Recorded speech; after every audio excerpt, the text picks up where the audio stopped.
Autolite and its 96,000 dealers present Suspense. Tonight, Autolite brings you Mr. Charles Boyer in the case of Henri Vibard, a suspense play produced and edited by William Spear. Oh, Mr. Wilcox, Filbert's taking me to the junior prom tonight. Isn't that exciting? Why, Dora, my tempestuous teenage neighbor, it's almost as exciting as that exemplary exponent of extra starting dependability, the Autolite Stay Full battery. The battery that needs water only 3 times a year in normal car use. Gee whiz, Mr. Wilcox, I want to talk about the dance. Well, so do I, Dora. The dance of delight you devotees of driving will do when you find out how much more you get with an Autolite Stay Full battery. You see, tests show this famous battery gives 70% longer average life than batteries without Stay Full features. And those tests were based on SAE life cycle standards. Filbert's kept every dance in reserve. Reserve? That reminds me, Dora. The Autolite Stay Full battery has 3 times as much liquid reserve as batteries without the Stay Full features. That's why it needs water only 3 times a year in normal car use. Mr. Wilcox, you ought to see. So, friends, see your neighborhood Autolite battery dealer tomorrow. And remember, you're always right with Autolite. And now, with the case of Henri Vibard and the performance of Charles Boyer, Autolite hopes once again to keep you in suspense.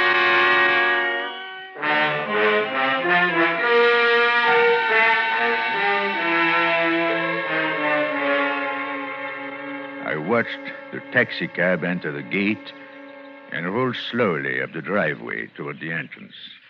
Gladstone Memorial Rest Home is a big, busy place. Dozens of cars come and go every day, and yet somehow this cab caught my attention and held it. It seemed to fascinate me. As it approached, yes, I got a definite feeling of menace from it. These warnings, these premonitions, they come to me whenever I'm in danger. Danger? What danger? The cab stopped just below my window, and a man got out. Sergeant Jack Freeman of the London Bureau of Missing Persons.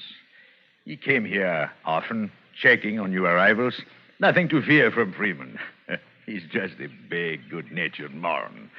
But now he was assisting a woman from the cab. The sight of her made something snap inside my head. The woman was Mary, my wife. Mary, the sudden sight of her made me furious. I would have enjoyed striking her dead then and there. But how was it possible? Mary, free, walking around like a decent woman? She'd been convicted of murder, sentenced to life in prison. Now, was it possible she was out on parole? No, English justice is harsh with killers.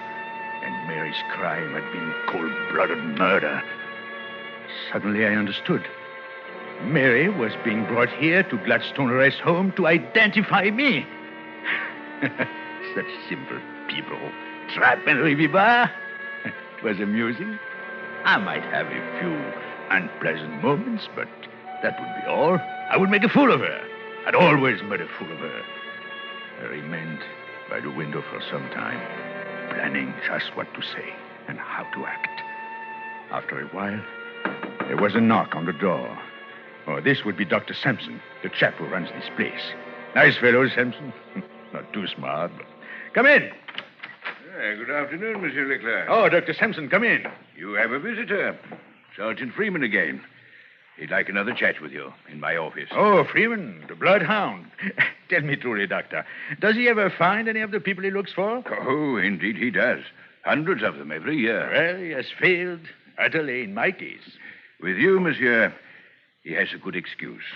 Most victims of amnesia have people searching for them, friends or relations who can identify them. I'm beginning to think you'll just have to recover your own memory. Recover my memory? I wish I could forget. A few minutes later, I was sitting across the desk from Sergeant Freeman. I had the upper hand, of course, because I knew what was coming. As usual, he was humble, apologetic, and yet, for the first time since I'd known him, I got a definite feeling that he was deliberately trying to trap me, catch me in some trifling mistake. Yes, I have an instinct that warns me. Just a few more questions, Monsieur Leclerc. Well, as many as you like, Sergeant. You're looking very well. Oh, thank you, sir. Now, think hard, sir. Does the name Vibard mean anything to you? Henri Vibard? Vibard?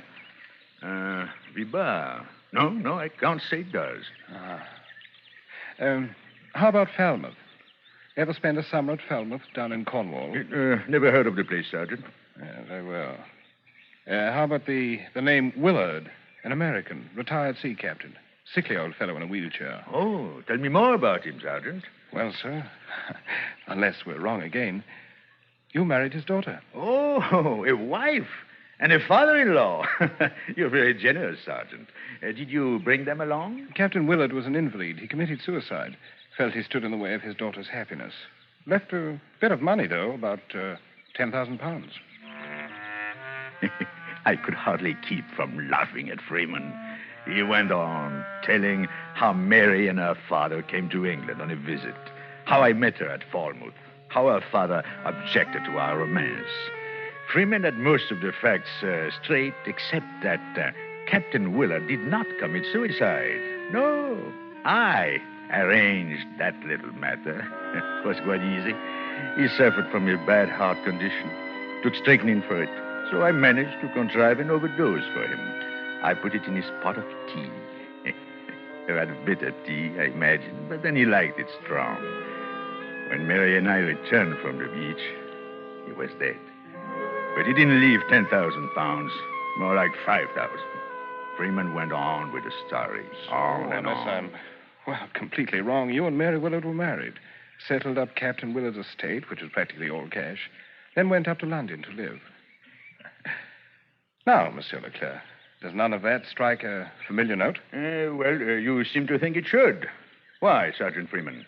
Because you've been identified from those pictures we took of you when you first came here. Really? Who? Oh, the woman, of course. Yes, sir.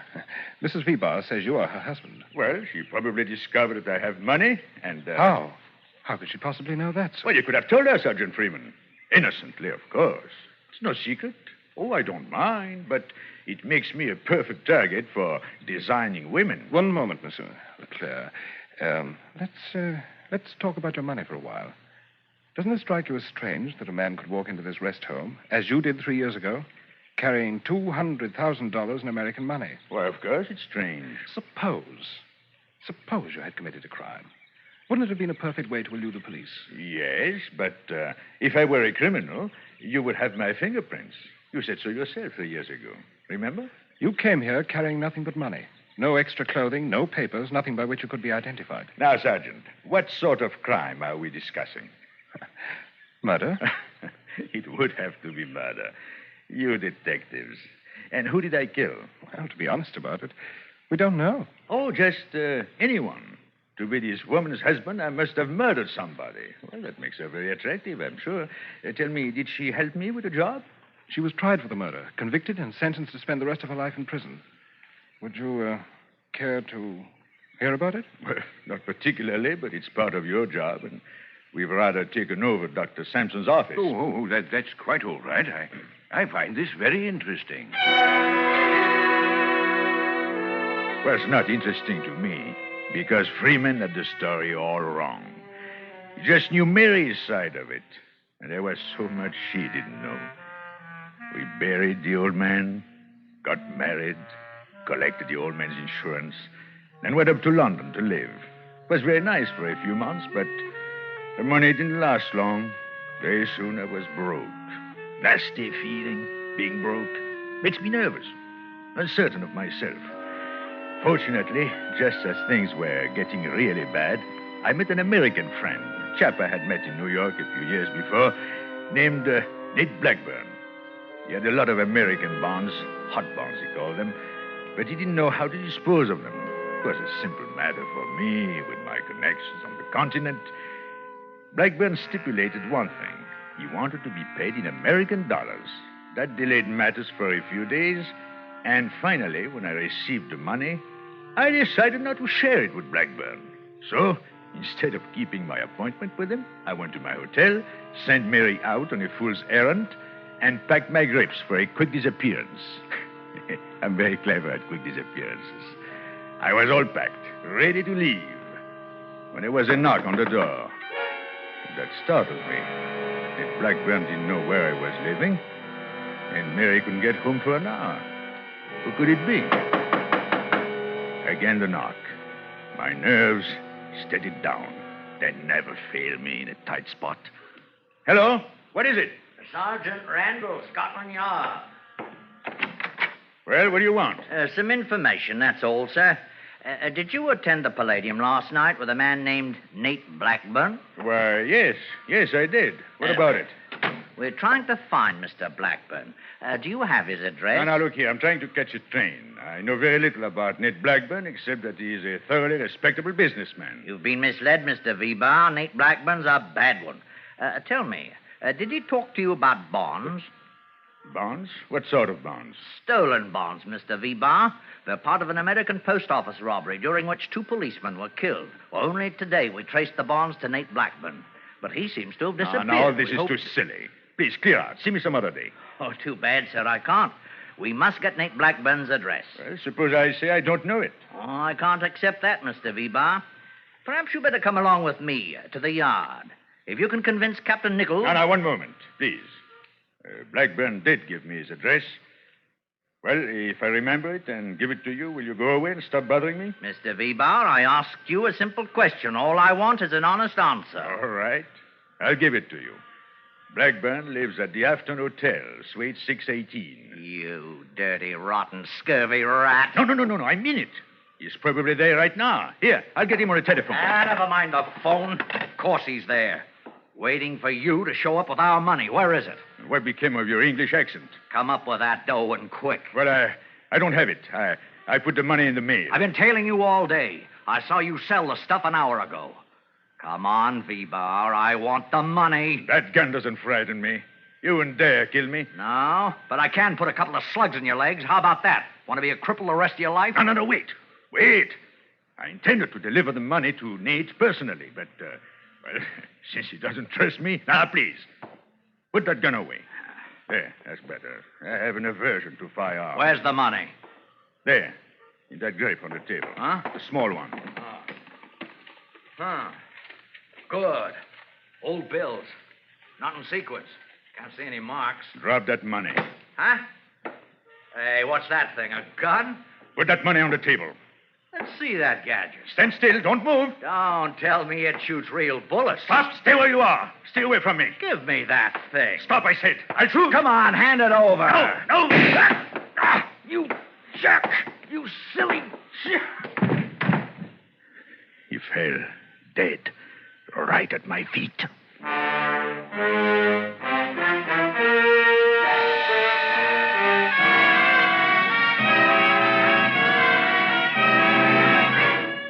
Autolite is bringing you Charles Boyer in the case of Henri Vibard, tonight's production in radio's outstanding theater of thrills, Suspense.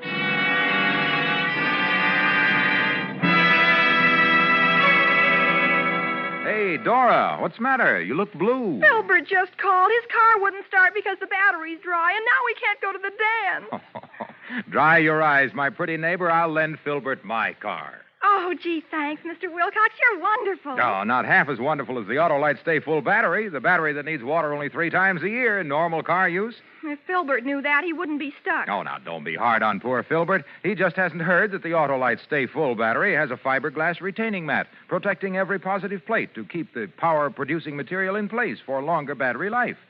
Why, in recent tests, based on SAE life cycle standards, Autolite Stay Full batteries gave 70% longer average life than batteries without Stay Full features. I can hardly wait to get started. Well, you don't have to wait to get started with an Autolite Stay Full battery. It's a demon for starting stamina and needs water only 3 times a year in normal car use. I'll tell Filbert to remember. You're always right with Autolite.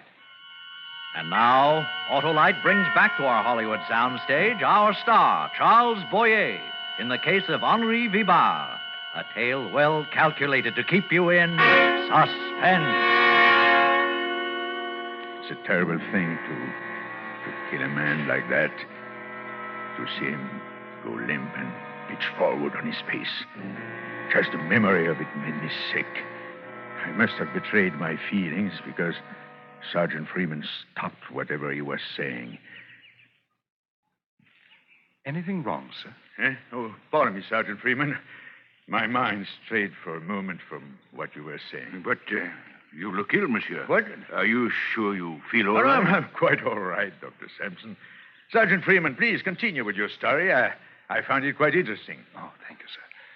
Well, when Madame Vibard returned, her husband had a fantastic story to tell her.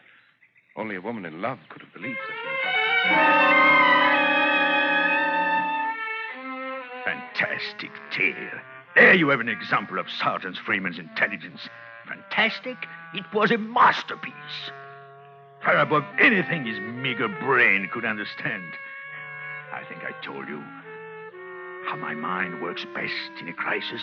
Well, it worked now, like a well-oiled machine. I had nothing to fear from the police. I could explain this dead man as a thief or a burglar. But what about Nate Blackburn? After this, it never stopped looking for me. Nate is a killer. Human life means nothing to him. No, I'd have to disappear. Make it absolutely convincing. Well, I could do just that. No one, not even my adoring wife, would ever hear of me again. I would dissolve into thin air and take $200,000 with me. The sight of the dead man sickened me. So I dragged him into the bedroom and closed the door. Then I sat down and planned out every detail of the wonderful scheme. Of course, I wiped my fingerprints from the little gun I had used and left it on the table where my wife would be sure to handle it. Funny thing, Nate and I had talked about fingerprints. He had bragged that none of his men had ever been fingerprinted. Neither had I. Maybe that's what gave me the inspiration. By the time Mary came home, I had every detail of my plan. Hello, dear. Your man didn't show up, maybe. Henry, what's the matter? Mary, I'm in trouble. Trouble, dear? What? I killed a man. Henry, don't fool about such things. I'm not fooling, Mary. Look, here. Oh. No, don't go in. Henry, who is it? How did it happen? Good girl. I was afraid you'd go to pieces. Never mind me. What about you? Well, I'm in for it, I guess. No, it couldn't have been your fault. You wouldn't hurt anyone. Please, Henry, how did it happen? Well, this man in there, he gave me some bonds, asked me to sell them for him. I lost them. Don't ask me how. Oh. Some thief must have picked my pocket. Anyway, this man came up here today and demanded the bonds or the money from them. Darling. I tried to explain, to reason with him, but he wouldn't listen. He got rough, and I managed to get that little gun of yours. We struggled for it. It went off and... No. But it was self-defense. Oh, what English jury would believe that? The man did give me the bonds before witnesses who would believe I didn't sell them and keep the money and then kill that man to keep him from talking. We've got to be practical, Mary. Did you call the police? No. I waited for you. Why, Henry, why? Because there is a possible way out if you'll stand by me. Stand by you? Why, I'll do anything you say. Mary, it will take nerve. If you weaken... Henry, you're my husband. I love you. Tell me what to do, and I'll do it. If all life's problems were as simple as women. I told her my plan. The dead man looked like me in a general way. My size, black hair, eyeglasses. And after he dropped 20 floors to the street, he wouldn't have any features. Mary would simply hurry downstairs, perhaps a bit hysterical, which shouldn't be difficult in the circumstances, identify my broken body, and allow herself to be consoled. Could be suicide or an accident, whichever suited her. Only she forgot. She forgot about the bullet in the man's body. Yes, the bullet that would convict her of killing her own husband. My plan was a great inspiration, but It had one terrifying angle. To make identification complete, I had to change clothes with a dead man. That was a fearful ordeal, a nightmare, but it had to be done.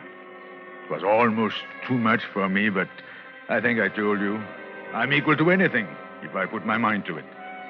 But I'll take to my grave the horrible memory of dragging that body to the bedroom window and pushing it through.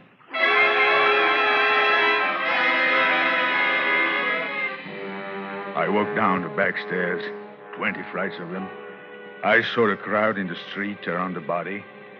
I took a bus, the first one I saw. I changed to another and another, destroying everything that might identify me, but keeping the little bag filled with money. It's quite a coincidence, Monsieur Leclerc. What? I didn't get that. I say it's quite a coincidence that you came to this rest home the day following the murder of Henri Vibard. Well, very well. Make the most of it. Dr. Sampson, do you consider that coincident? I had to come here sometime. Yes, Sergeant Freeman. Since he's here, he had to come sometime. Well, apparently you've brought this woman with you. Bring her in. Let's get through with this farce. Thank you. Perhaps that will be best. Madame Vibard, will you come in, please?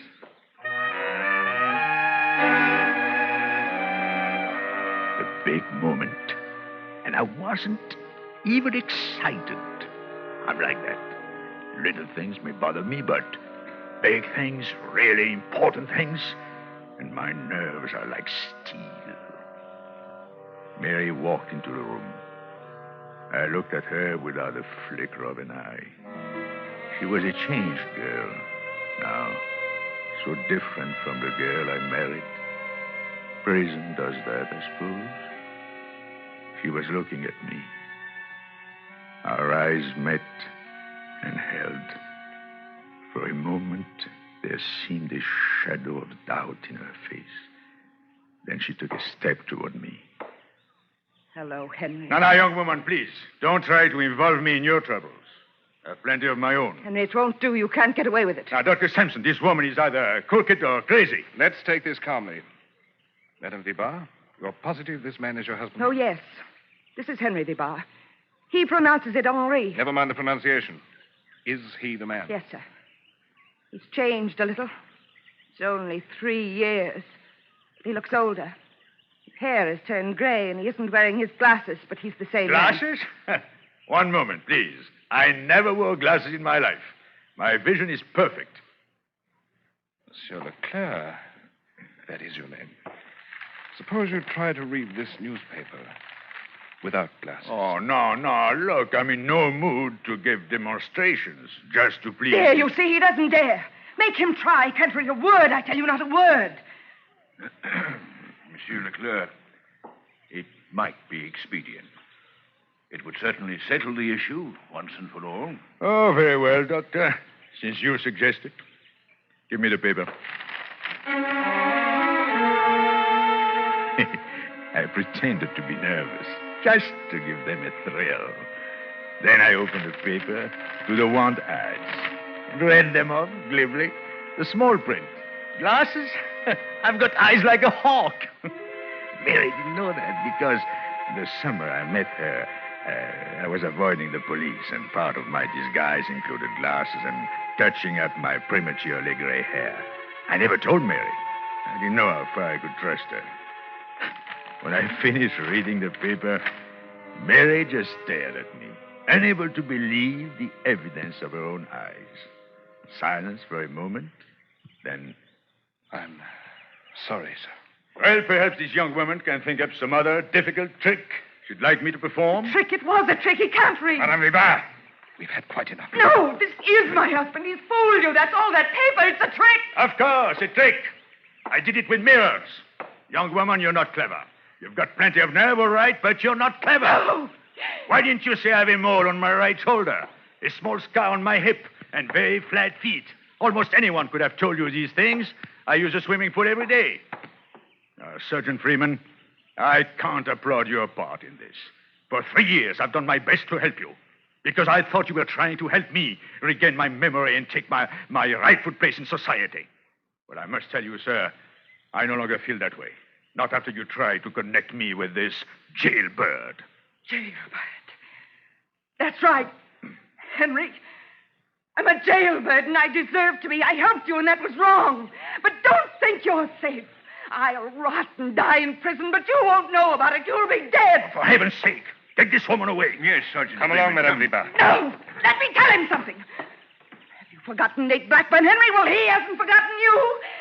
Blackburn. Nate Blackburn came to me in prison, and I told him the whole thing. By tomorrow, he'll know right where to find you. He knows. Now. I There, in the doorway, stood Nate Blackburn, a gun in his hand. He was smiling. Dr. Sampson and Freeman started forward, but he waved them back with a gun. No one spoke as he walked across the room and stopped in front of me. Hello, Frenchy. Well, there's some mistake. Yeah, but you made it, Frenchy. I had a hunch you'd get together with your wife, sooner or later.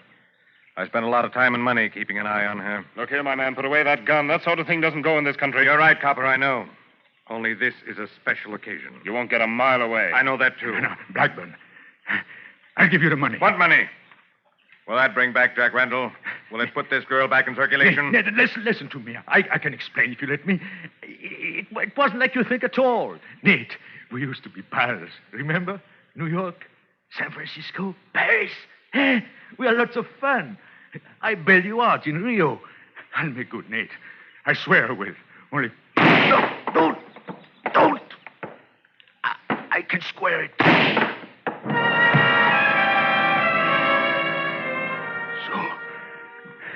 I lasted, after all. You didn't think I could, did you, Doctor? You don't know me? Anytime I really try, I can. Dr. Sampson, can you sign this confession? I doubt it, Sergeant. He's too badly off. Yes, I can. No, I didn't think he could. Is he gone? That's all. Strange fellow. Not at all the criminal type. Hmm? What is the criminal type, Doctor? I've never found it.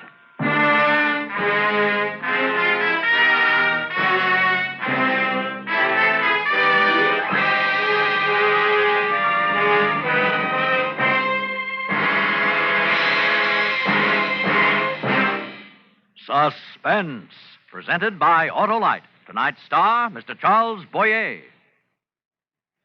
Mr. Wilcox, why do you always say you're always right with Autolite? Because, little jitterbug, it's true. Autolite makes more than 400 products for cars, trucks, planes, and boats in 28 plants coast to coast. These include complete electrical systems used as original equipment on many makes of America's finest cars. Generators, coils, distributors, voltage regulators, wire and cables, starting motors, electric windshield wipers. All engineered to fit together perfectly, work together perfectly, because they're a perfect team. Don't accept electrical parts supposed to be as good. Ask for and insist on Autolite, original factory parts, at your neighborhood service station, car dealer, garage, or repair shop. Remember, you're always right with Autolite.